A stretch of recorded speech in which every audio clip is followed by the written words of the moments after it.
Hello.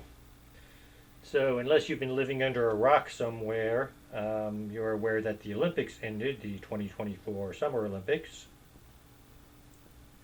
Now, among the noteworthy activities of the Olympics was the breakdancing done by Rachel Gunn, aka Raygun. And people have made a lot of comments on this. And honestly, it wasn't that bad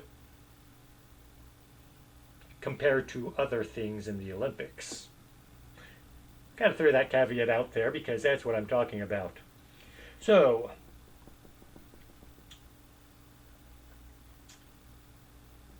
breakdancing. According to Britannica, the website Britannica, which I'm assuming is the same people who did the encyclopedia, breakdancing started in the 60s or 70s, depending on your source.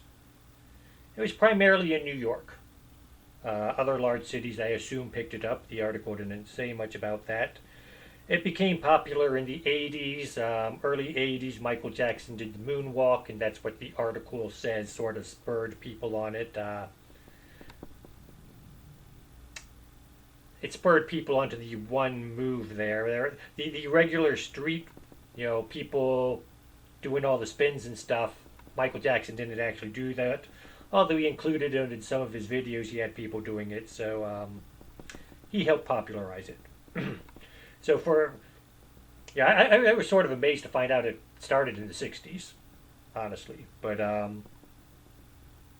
understandable, it was a trend which didn't catch on until someone popularized it in the 80s. I do remember in the 80s when it did start, people had the same complaints about it that they did over Raygun's performance. That's not real dancing. They're just flopping around out there. Sound familiar? Yeah, back in the 80s we were saying that about regular breakdancing. So everyone who wants to criticize Raygun, just remember, breakdancing itself started out as this questionable form of dance. So that said, I can justify Raygun's performance with four words. It's a new dance style. It's a substyle breakdancing. How's this one?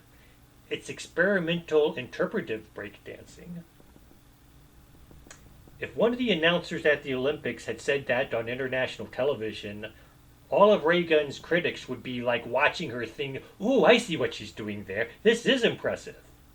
But no one tried to explain it in these grand, modern day, highfalutin, snooty terms. And so we started criticizing it because, well, that's not breakdancing. Now, should breakdancing even have been an Olympic sport, sport in quotes there, to begin with? I didn't watch much of the Olympics. I haven't watched the Olympics since the 90s. I had no real interest. However, go to a restaurant or a bar, they got the television, it's out there watching the Olympics. I see snatches of it.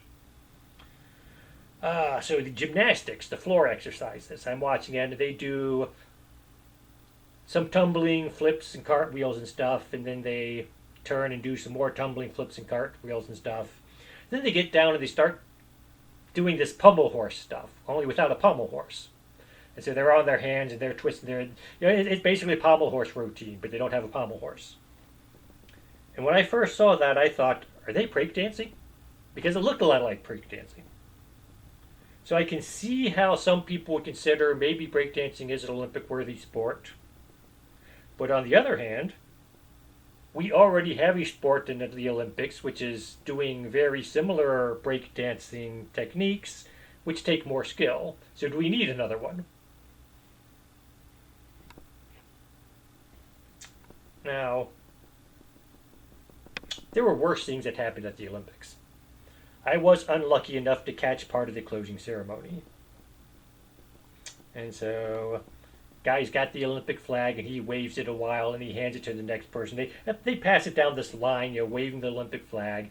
And finally, it gets to where HER is standing with her guitar, and she sings the worst rendition of the Star Spangled Banner I have ever heard, and everyone's cheering for it.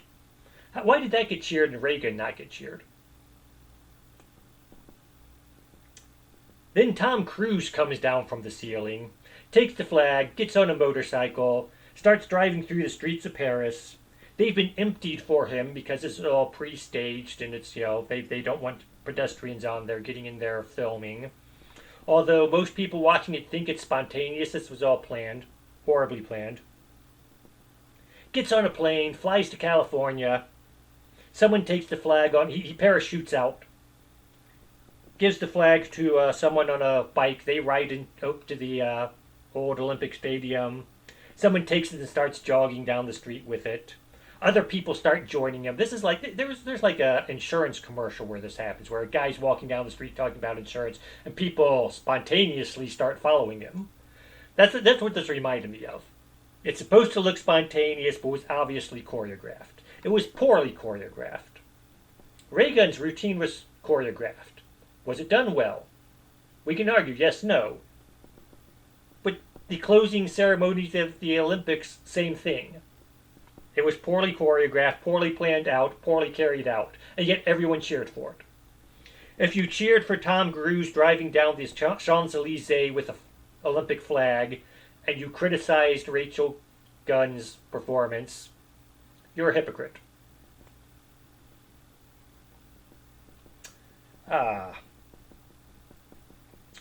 So there's that much. Now, if Raygun had done this on TikTok, made a video and just put it on TikTok, half of her critics would be cheering her on. They'd be imitating her. It would be a new dance style. But she did it at the Olympics, and the sacrosanct,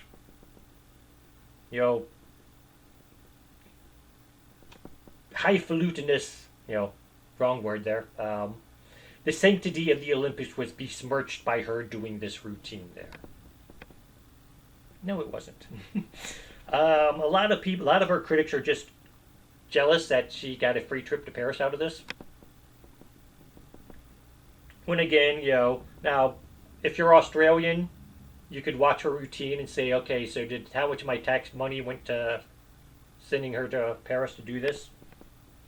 I don't know, do taxes actually pay for Olympics? I don't know. It wouldn't surprise me if some portion of them went to it, but not a lot. But then again, even then though, are you criticizing all the other crap that happened at the Olympics? Did you watch the closing ceremonies and say how much of my tax money went to that? So again, a lot of people who were criticizing, I think, were jealous that they didn't get a free trip to Paris.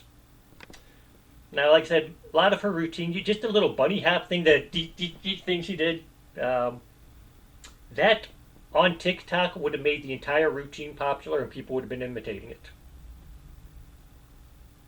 And no one would be criticizing her for it. She would have gotten 1,000 likes. She would be popular. But because it happened at the Olympics, somehow we are pretending like we have standards now, which we obviously don't.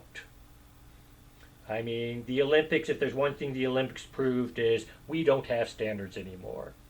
So Raygun, do I think she's a great dancer? No, but then again, I don't think a lot of stuff that we think is popular is that great. I'm just honest enough to say it out loud.